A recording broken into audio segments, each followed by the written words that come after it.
right, welcome back to part 2 of our marriage and parenting conversation with the one and only Jeff Lilley. So if you missed the first part, we talked marriage. Now we're going to jump into parenting. All right, so in part 1, let me just say this. Before we jump into Ephesians 6, when it comes to parenting advice, when we first had Ruthie, our oldest, like people are giving us advice left and right. You know, like, that was when Baby Wise was real popular, and and we felt like complete failures. And then we had Wit, our son, and he was the easiest baby. And to this day, he's our easiest child. And then we had Bentley, who basically confirmed that we'll be 3 kids and done. But if we had Wit first, I would have been given parenting advice everywhere because I would have I figured. And so I've just realized that when people act like they've got it figured out, it's probably not that they figured it out. It's just that they had an easy kid. And whenever we tell people this, Lucy typically chimes in and says, and there's never been a book written on raising your kid. Yeah. But I was listening to a Jim Gaffigan skit. Do you know who that is? Oh, yeah. Okay. So he says, babies are the worst roommates. They're unemployed. They don't pay rent. They keep insane hours. Their hygiene is horrible. If you had a roommate that did any of the things a baby does, you'd ask them to move out. Do you remember what happened that last night? Today, you're all smiles. You hit the bottle really hard. Then you started screaming and you threw up at me. And then you passed out and wet yourself. Dude, you got to move out. But he goes on to say, he's like, every night before I get an hour of sleep, I have the same thought. Well, that's a wrap on another day of acting like I know what I'm doing. I wish I was exaggerating, but I'm not. Most of the time, I feel completely unqualified to be a parent. I call these times being awake. Yeah. I was like, so true. Hear him doing it's way better. But so I just preface this to say, like, I feel like I don't have a lot of room to talk about parenting. But I've learned a few things from my mistakes. But hey, you've got 5 kids, 20 plus grandkids. This is why you got you on here. But so we started the marriage one talking about Ephesians 5. It's a pretty good text. Ephesians 6 gets into parenting. And I would say Paul lands on 2 things when it comes to parenting. The first is don't provoke. And the second is do train. So something not to do, don't provoke your kid. The second thing is do train your kid, raise them up. And so when it comes to provoking, what are some ways you think a parent can provoke their kid? Any thoughts on that? Oh, yeah, absolutely. We can just even how we discipline them along the way. We'll see them do something, and we're good at pushing people's buttons. We're good at spotting, the weaknesses in anybody else. Your kids are good at pushing buttons too. Yeah, they know how to. They flip switches that you didn't even know you had. And so, yeah, that's absolutely right. And so what happens with that is that we tend to respond and with a little bit of an authoritarian response. Yeah. And we just want to be in control. Yeah. So when, I think Gaffigan's examples are things that the child's doing that you wouldn't choose for them to do. Yeah. And they do it, and then you feel out of control. So then you respond back, and you're just jabbing your kid. Yeah. And that's provoking, and you set them off. It gets more explicit when they become teenagers. Yeah. And you're just mad at them for A, B, or C. It's far easier when they're infants. You think that, I don't think that when you look at that, you think, well, I'm going to provoke my child when they're, 3 months old. But when they're, 13, 14, 15, 16, for a few more years, it gets really easy to provoke them. I mean, there's certain things they do that get you fired up, and then you go back almost to wound. Yeah. And it's your own flesh that's doing it, but it gets ugly. Yeah. Man. So I Googled this is not me like, oh, Jeff has so much wisdom here. I was like, what are some ways you can provoke your kid? And here's some things that came up on Google. You can provoke your kid to anger through your absence.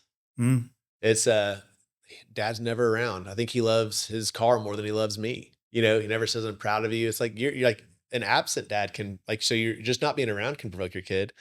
You can provoke your kid through your abuse, whether that's verbally or physically, like name calling.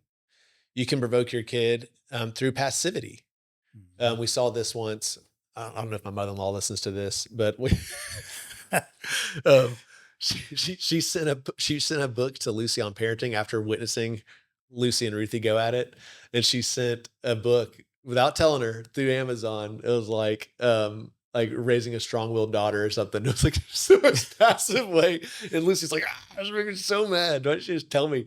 But anyways, like, but passivity. And then a fourth one I saw was that you can provoke your kid to anger through a lack of repentance. Mm. Just like as a parent, you're like, you know, you messed up and you're just like, I'm never like, I don't say sorry. I'm the dad or I'm the mom versus like a kid's never seeing a parent be repentant also can provoke them. I thought those are some interesting things.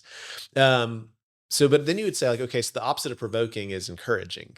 Right. Um, would you say, would you say you're more prone in just your wiring to encourage or critique? I lean towards critique right off the bat. Really? Me Yeah. too. It's just, I don't, it I've might got be, friends that are such good encouragers. I'm like, how yeah, do you do I this? hate those people. I would critique them all day long. Yeah, yeah. Yeah. So, something I heard I thought was super helpful for this because I lean towards critique as well. Is thinking through the difference between a critic and a coach. Uh, Because a critic stands pointing out flaws on the field, a coach is in the game giving solutions to the problem and thinking yeah. through like So good. that was a good little piece of advice there. So if we don't want to provoke our kids, how do we encourage them? How do you, what are some ways if even if it's not natural to us, what are some ways that we can encourage kids? So even as you read that list earlier that you Googled or those things, but the one thing that I thought on that list there wasn't there probably on the time side, but it's the idea that we're absent even when we're in the room with them. Like we're not paying attention to them. We don't Yeah, notice. We use that line when we were talking about our spouses, whether you notice their haircut, that kind of a yeah, thing. Well, with kids, it's even that much more is to know what they're into, to be aware and to watch what's happening in their life. And not just if they got, here's their report card and they got made the honor roll or something, but it's literally what is their favorite class in school and to notice that and to, if they're drawing, to look at their drawing and yeah, go, when did you start drawing horses? These are awesome. That stuff lights any human being up. yeah. Why would we not want to do it with our kids? But so I think it's being present, watching them and being observant of what's going on in their world and their life. Yeah, that's good. It's kind of, I guess you can almost walk through those just to the opposite. It's like if Yeah. absence, like okay, present, like being a present father or mother. That's good. I thought of some things like words of affirmation are Yeah. huge. You're really good at math. It's like I just like just speaking truth over kids can change their whole demeanor and heart. So words of affirmation. I think when the parent's fun, it encourages their kid. Like be fun to Oh, be yeah. around. Yeah. I think kids ran up to Jesus, which makes me think that he wasn't weird. Like kids don't run to weird people. No. My kid, if there's a weird man at church, like bald, the comb over, giving out candy, like, and he looks distant. Like my kids aren't running to him. They're like, Dad, is he okay? Exactly. And so I think Jesus was a fun person. Yeah. And it's like be fun to be around. Doesn't mean you aren't ever serious, but I think fun. Here's one that I was encouraged by a mentor was to be generous. Mm. Like try to say yes to your kids when you like as much as you can. Just like they like you want them to know that you're like if our heavenly father's a good gift giver, Yeah. how much more should we reflect or not how much more, but how we too should reflect that just being generous to our kids and not stingy. It's like I think about when Ruthie was young, I think she was like 4 or 5 years old. She wanted a tree house. And I said, when you turn 8, I'll build a tree house. And I was talking to my best friend, and he goes, "Do you have the money to build the tree house?" I was like, "Yeah, I can do that." He's just like, "Do you have the ability to?" I was like, "I've got some friends." He was like, "Build the tree house." And Yeah. so we didn't wait like that. That winter we went to town, built the tree house. It's Yeah. like, but that she remembers those types of things. So when you can be generous, be generous. So any other last ways of encouraging your kid that you can think of is that Yeah, I love those. I also think that the words of just simple "I'm proud of you." yeah, When we talked about this again with the spouses, that you would think ahead of time of these are the things that I love about you. Well, to think that through with your kids yeah, is to literally sit alone for a while with a sheet of paper, and if you've got multiple kids, write down their names and put a column underneath of things you love about your children, what you see in them, yeah, and then take some time. Don't just say it offhand at the dinner table. That's not a bad thing. But if you can take them out to, grab a milkshake or to go on a hike or whatever their favorite thing is Yeah. to do, and you're spending time with them, and which, by the way, that's the way kids spell love, Yeah. Time. That's good. And that concept of once you're there, what do you do with that time? Your ability to stop and go, these are the things I see in you that I absolutely love. And Yeah. I am so proud of you that you're my child, that I get to call you my daughter, my son. And that's what encouragement is, right? Yeah. That's good. I maybe I'm better than I give myself credit for. I don't think I'm really good at thinking on my feet, but maybe at times. But sometimes I'll be like Bentley, like I'll like, can I tell you 7 things I love about you? And I hadn't pre-thought them. Yeah.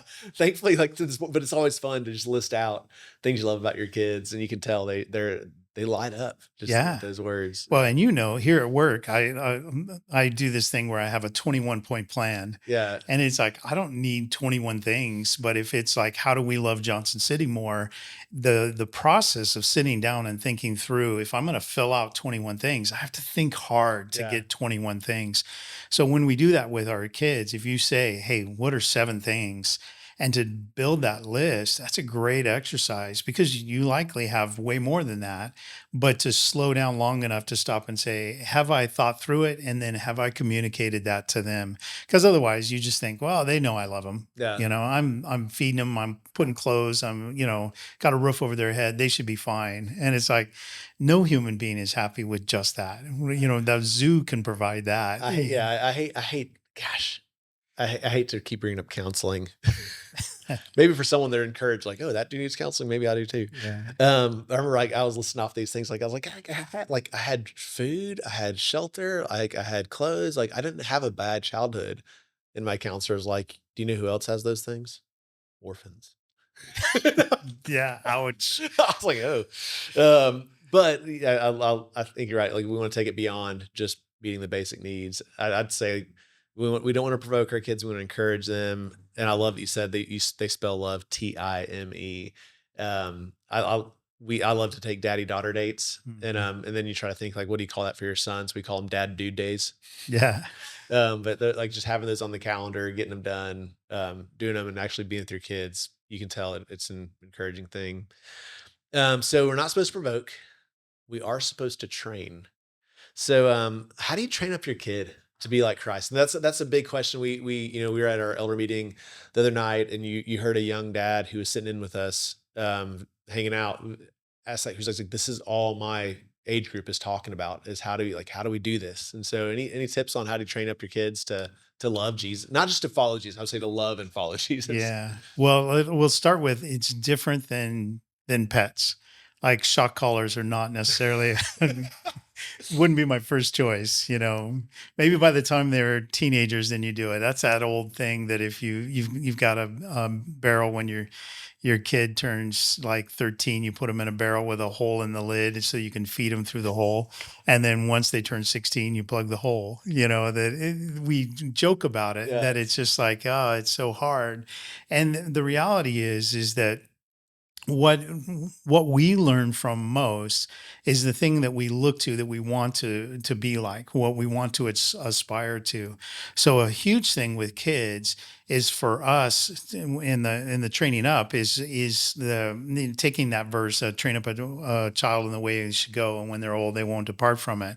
And there's whole conversations we could have about that verse and its deeper meanings, but the concept of for us to live the life we wish they would have, the way they would face obstacles, challenges, conflicts, and, yeah, moral choices, they're going to learn most by watching us. mhm, My kids, they quote stuff that Eugenie and I said and did all the time. And I'm thinking, well, what about all those other lessons I tried to yeah, teach yeah, you? Well, they don't remember those.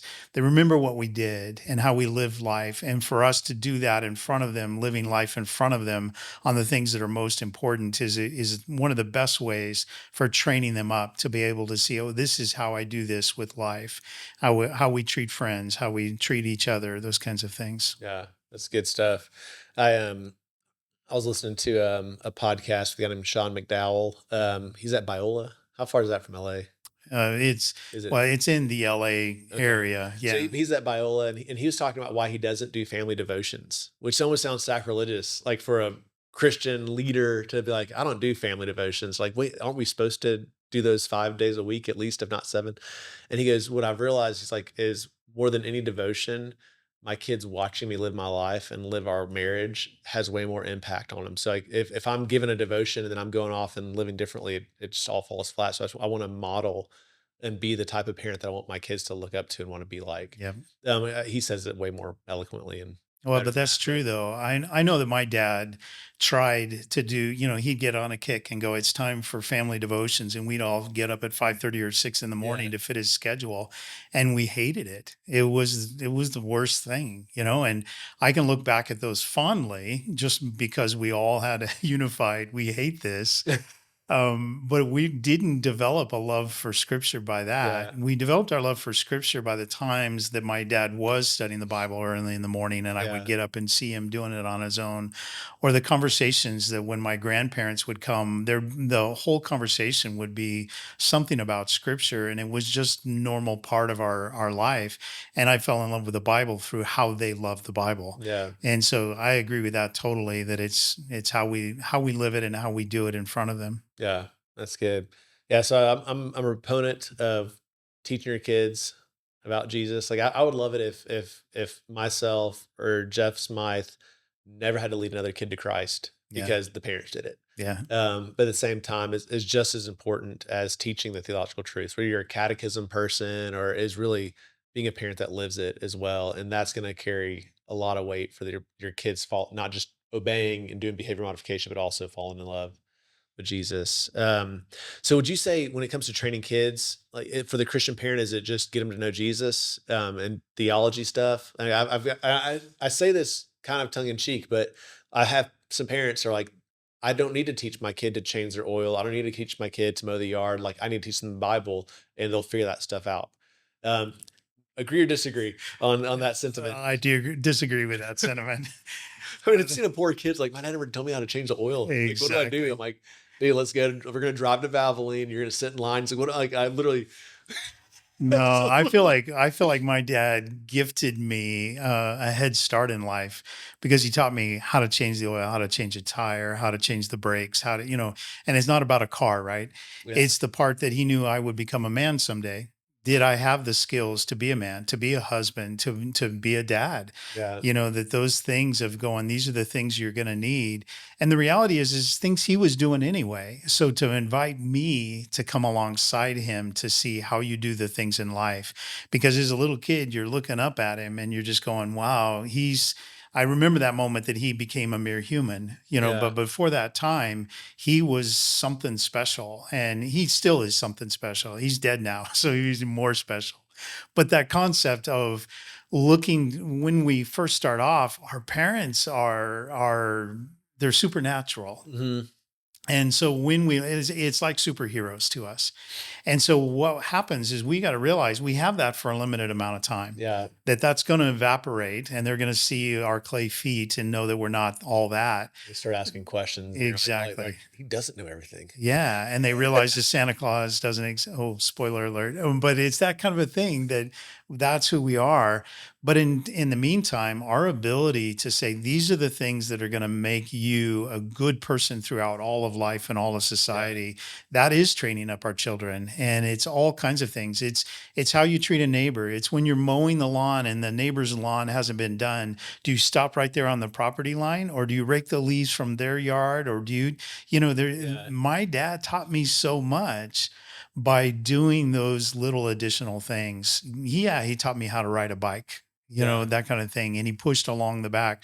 I didn't realize I would need that until I was going, man, my kids needed to learn how to ride a bike. And yeah, then I'm like, oh, this is what my dad did, So it's those little things, but it's the character and how he did them that teaches me how to do it. A work ethic from mowing the lawn and I'm tired and it's a hot day and I don't want to do it.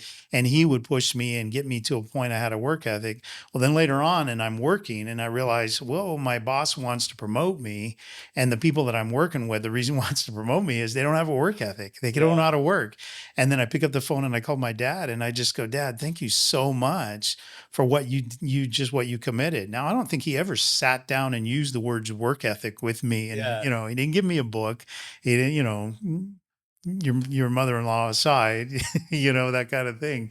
But he lived it and Yeah. he walked me through it and he didn't accept it. There was a certain level that he would go, this is what you need to do. And those might have been a little harsh at the time. I might have whined, I might have cried, but he trained me up Yeah. and it was a gift to me later in life. That's good. I feel like I saw my parents model a work ethic, and you realize how like they never use that word. Yeah. But I'll never forget. My whole family, like grandparents, aunts, and uncles, are from the middle of nowhere, Kentucky. And I remember my grandma just so frustrated. She's so mad at like the poverty that's just kind of overtaken the mountains. And I'll never, she said, Jeff, when we were growing up, we were poor, but we were hardworking poor. Now these people are just poor. Yeah. But I think like so my grandma instilled a work ethic, and my parents modeled it for the and I look at them, I'm still amazed at the amount of stuff they get done. I'm going, are you guys on whatever, like the Nazis, they took some type of drug like crystal meth or something. I forgot the name of it. Yeah. Um anyways, like are they how do they do this? Yeah. I'm amazed. They're great at working. So, Yeah. yes, like I would say, we want to teach our kids to know and love Jesus. That's our primary thing. But at the same time, we want our kids to one day be functioning members of society, Yep. and so we want to train them up to do practical things as well. Like I imagine that Joseph taught Jesus how to work with wood. Yeah. And Yeah. so, all right. Let's go get a little more deep. We talked about biblically, just don't provoke, do train. Let's just get to kind of some life experience, what we've learned. Did you ever get any parenting advice that was good, where someone gave, or is there any parenting advice that you're now giving that you're like, this is gold? Yeah, well, to the advice thing, and we had talked a little bit about this yesterday, but the idea that before Eugenie and I had kids, we had all the best parenting advice. Yeah, Once you start having kids, you're like, never mind, I'm not going to share any advice. So it's reluctant that I give any parenting yeah, advice. Our kids are all doing well.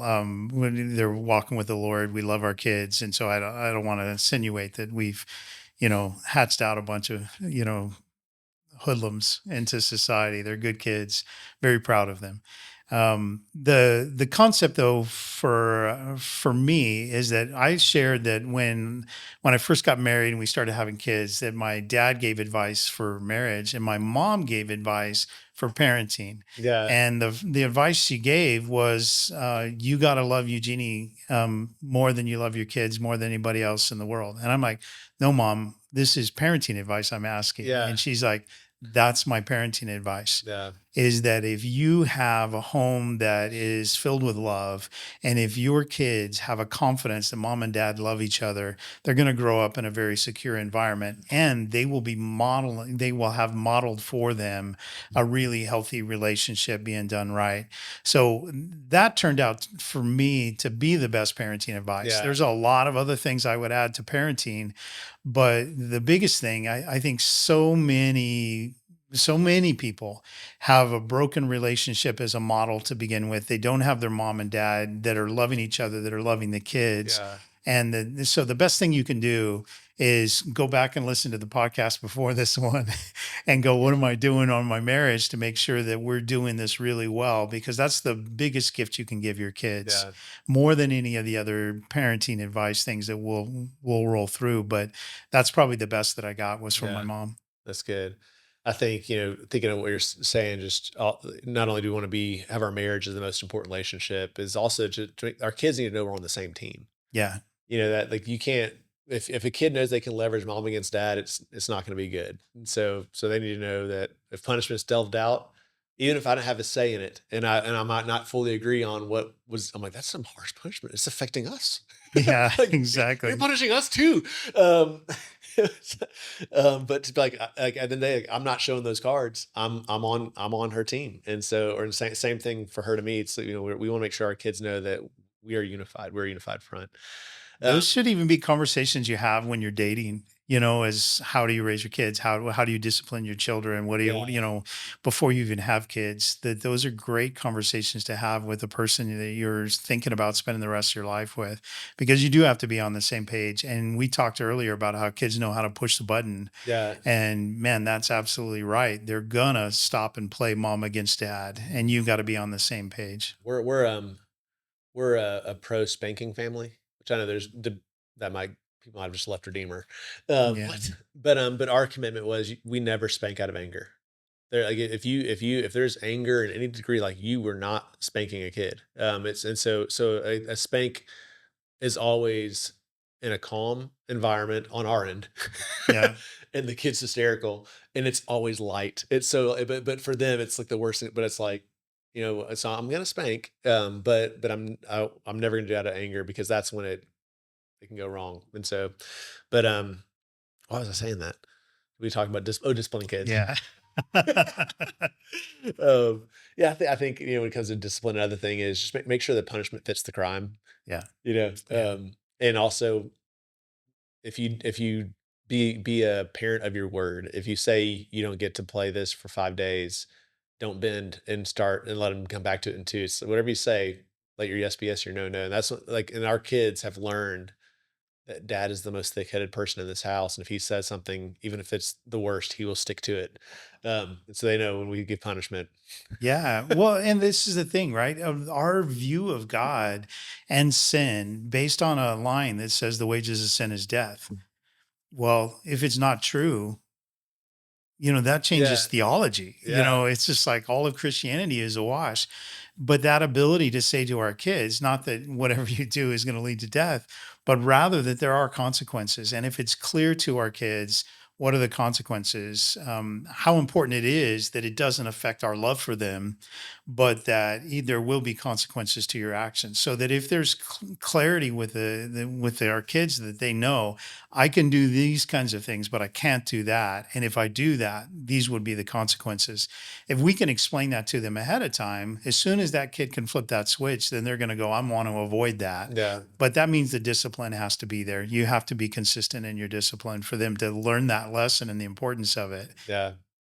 Some other advice that I loved came from Lucy's dad, where he's a proponent of, he's like, hey, if you like to play basketball, let your kids see you play basketball. If you like to mountain bike, let your kids see you mountain bike. And he goes, your kids will love the things you love. Mm. And so and I realized, like, Lucy growing up, she went to the gym with her dad and she developed a love for basketball, and so I see, like, our kid, and so obviously we're not going to force things on them, but I want our kids, they've fallen in love with a lot of stuff. Like, so Wit loves to go out and throw the football. He loves to play basketball, loves to throw the baseball. Bentley loves to kick the soccer ball. Ruthie wants to play volleyball. We do all these things. Um, and it's a great joy, but it's, you realize, like, oh, like they haven't picked up everything that we like, but there are some things they land, and it's way easier to hang out Yep. when the things they want Yep. to do are things that you also like to do. And so we just kind of Yeah. brought our kids into our lives. And I love that. And it's that ability that you just, the whole family loves it. We had the opportunity to raise our kids in the mountains primarily because I love the mountains and found a job in the mountains and we moved to yeah, the mountains. They grew up in the mountains and when they first got married, the majority of them moved to the mountains, yeah, and we didn't tell them where to live. They just looked at it and they grew a love for the things that we love. yeah. So let me ask you this. What do you think some of the biggest challenges are in parenting?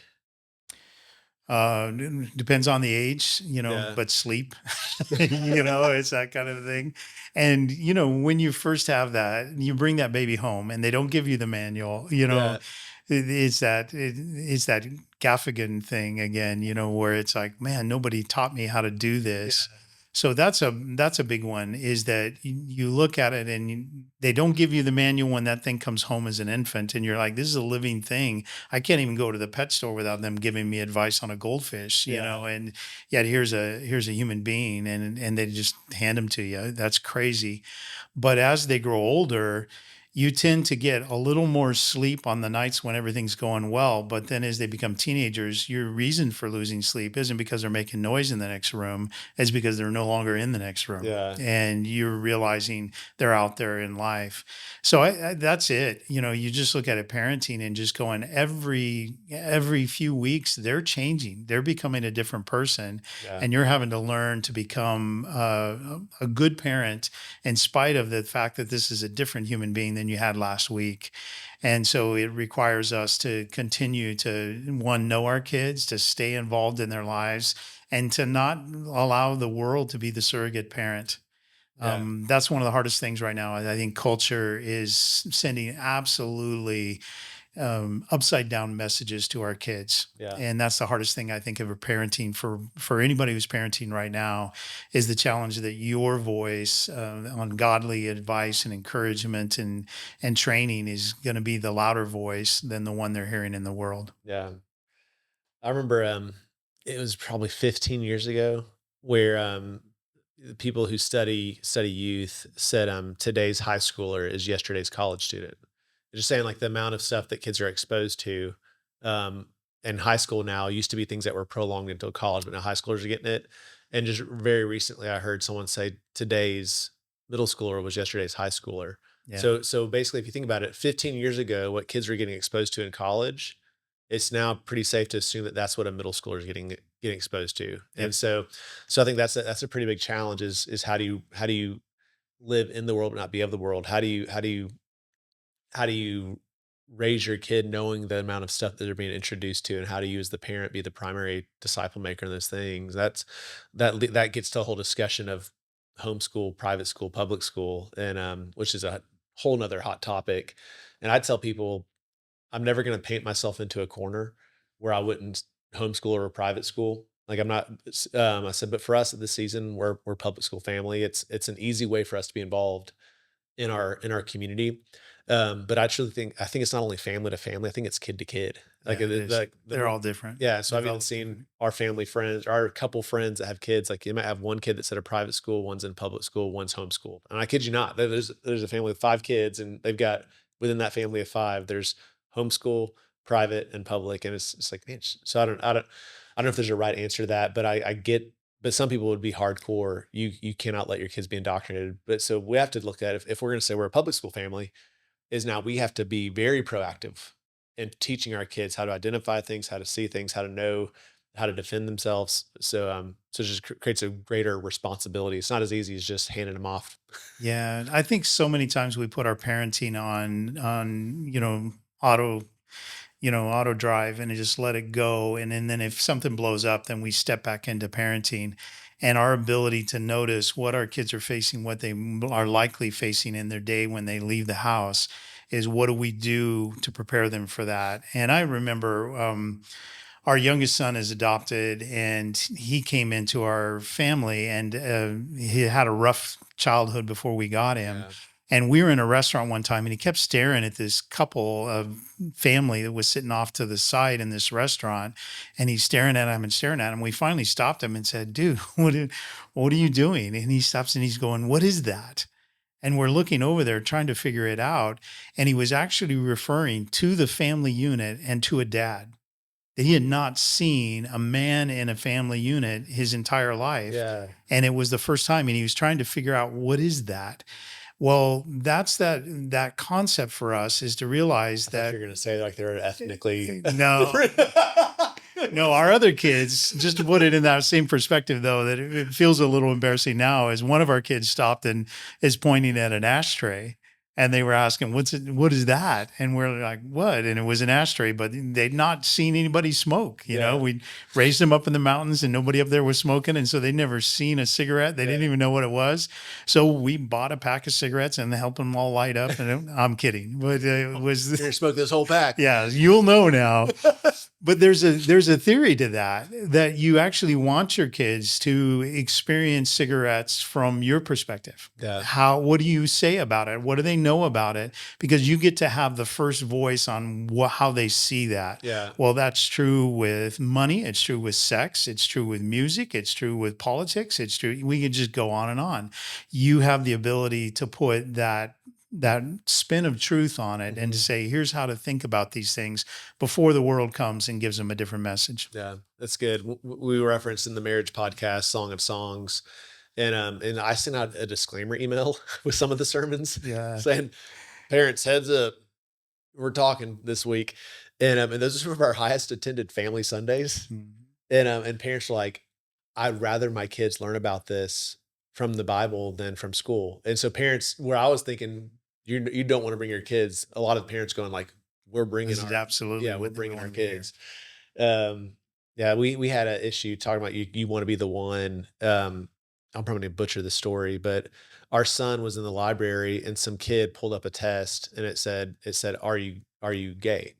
And so he didn't know he didn't he's taking the test and at the end it's like you're, you know, 42% gay or something. And he like, what does that mean? And so then we had to like it had to be reported. We had to come in for a parent teacher conference, have a meeting, and so simply like that's why you need to get your kid out and he's like, "What does that mean?" I said, "Well," we explained it, and I said, "So if you're walking the street and you see somebody," I was like, "Do we smile at them? Yeah. If they need help, do we help them? Yeah. Like, do we treat them like normal human beings? Like, yeah, like we love them." So do we have to agree with them? No. Like, but I was like, "Buddy, like, so there's gonna be people that this is their lifestyle, and we're gonna smile at them when we see them. We're gonna shake their hands. We're gonna look them in the eyes. We're gonna be as friendly as possible and treat them like God would treat them." Yeah, But I got to have that moment with them, and so I'm like, I'd much rather be the one yep, processing this with them than someone else. So, exactly. um, so here's I had some kind of scatter thoughts I wanted to get to, and so you can interject in them. But have you ever heard of the five types of dads?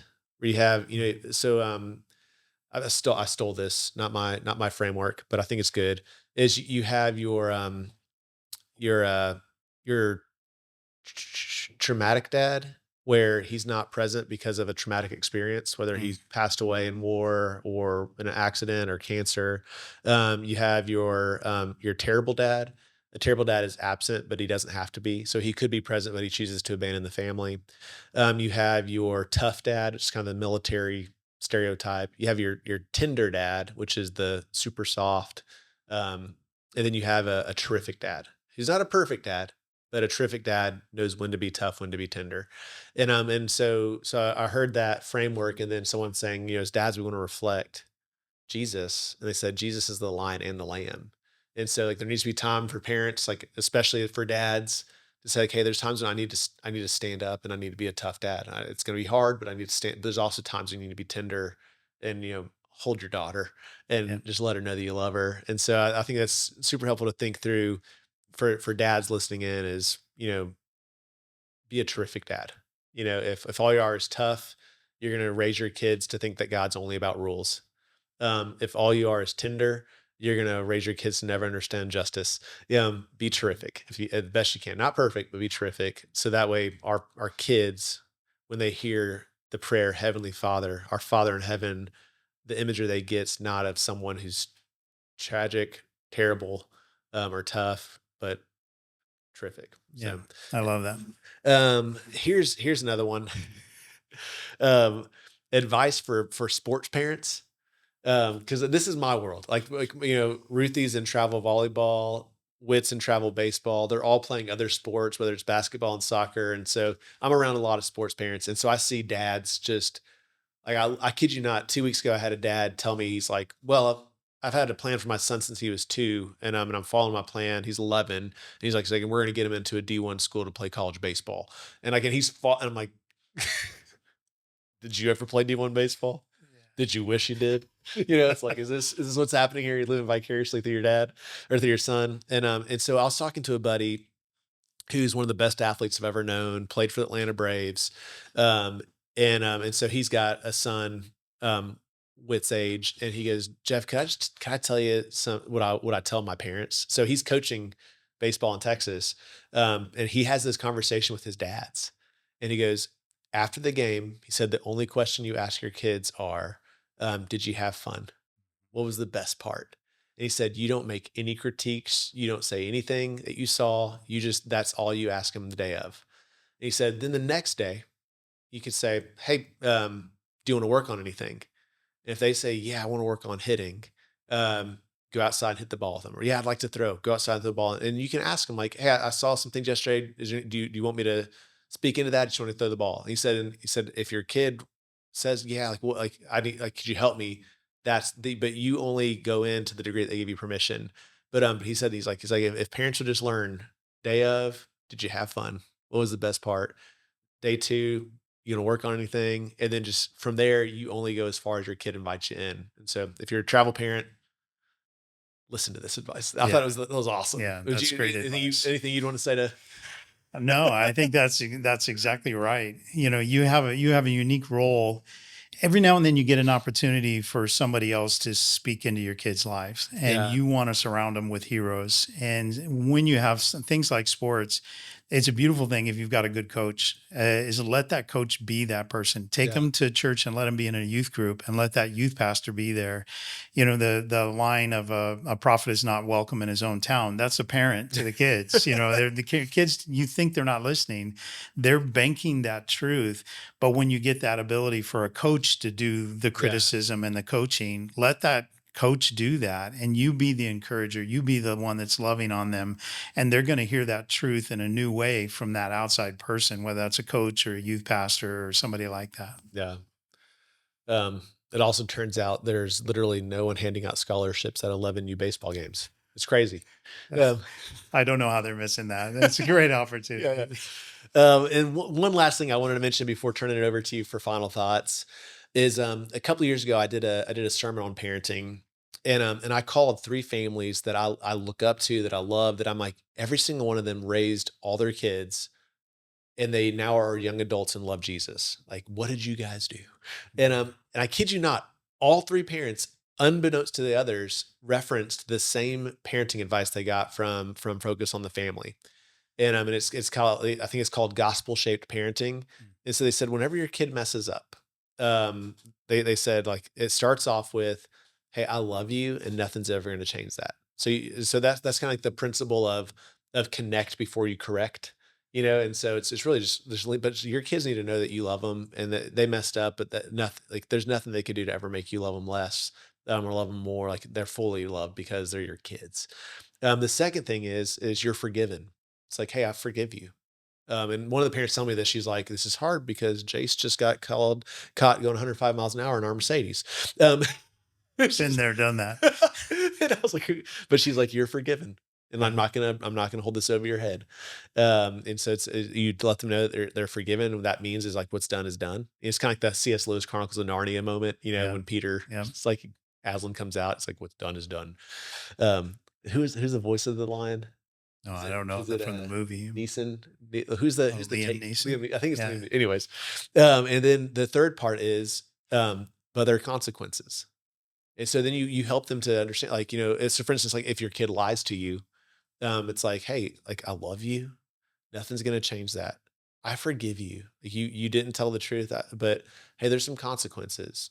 Because of that, trust is broken, and now I'm gonna have to follow up.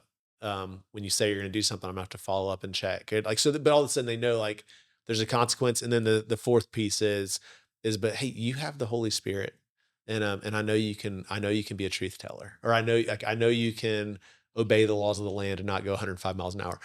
Yeah. So whatever it is, but I just thought, man, a good framework for parenting, just that gospel parenting rhythm. I was like, this is good stuff. So, Yeah. any other final thoughts if you're talking to parents? You're like, let me get this off my chest.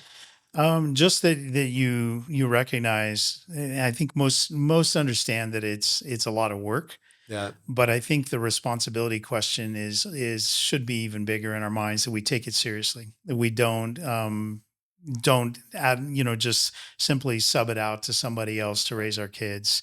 One of my favorite quotes about kids is that children are living messengers that we leave behind to a generation we'll never see. And I'll say that again. The children are living messengers we leave behind once we're dead and gone to a generation we'll never see. yeah, That I watch right now, that my ability to love on my kids, to be invested in their life, to help shape them has reaped dividends now because they're walking with the Lord. They now are raising our grandkids. I don't have to raise them. That's the best part about grandkids. yeah. You spoil Pass it them, back. you do all kinds of stuff and give them back. But the reality is man, how I love those grandkids, and I want them to walk with the Lord as well, and to be a light to Yeah. a world that I will never see. And so that concept is to be intentional about our parenting, to take it seriously, not just be absent and let it happen, but to step in, because we have an opportunity to actually send a message to people we'll never see Yeah. through our kids and grandkids. It's good. Man, as you're talking, I thought of one more thing I've got to say. And then if you have a final word, I want to No, give you that's the it. final That's word. it. I'm done. I have nothing else to say. I bet you do. This is for encouragement. There was a day Ruthie she was still like a baby, and so I'm standing over her crib, and I'm watching her chest rise and fall as she breathes. It's the most peaceful thing to see your kid sleeping, and I'm sitting there, and I start praying for her, and I'm praying crazy prayers like, God, please don't let a guy break her heart like I broke a girl's heart in college, or God, please don't let her break a guy's heart. Like, don't let a guy break her heart. Don't let her break a guy's heart. Like my heart was broken. God, please don't let her, like I was a youth minister. Yeah. Like, please don't let her be like these girls. I started naming off girls. I was like, but let her be like these girls. And so I was praying and then I started just getting overwhelmed and thinking like, how am I going to raise this girl? Yeah. And in that moment, I felt like God spoke over me. And it wasn't an audible voice. So don't hear me but I truly felt like God to my heart said, Jeff, I love her more than you do. And and then in that moment, she opened her eyes. And she was a baby, but old enough where she looks at me and she goes, Dad, Dad. And I picked her up, and I just was like, oh, it was like this beautiful moment, like this prayer time, this feeling like God spoke to me time, this dada, and I hold her up, and I hear, and the fan was going. And I put her head into the fan, so it went to a hysterical cry. And she's okay. She's our smartest kid still. But but like that moment, I think I'm like, why did God let that happen? Maybe it's because now I'll never forget that moment of I love her more. Yeah, I thought you was going to say that she was going to say, Dad, I love God more than I love you. No, she didn't speak that much. It was very few words, but I think through like for parents to know at the end of the day, like we're gonna do our best. Yeah. Our kids will have father wounds and mother wounds.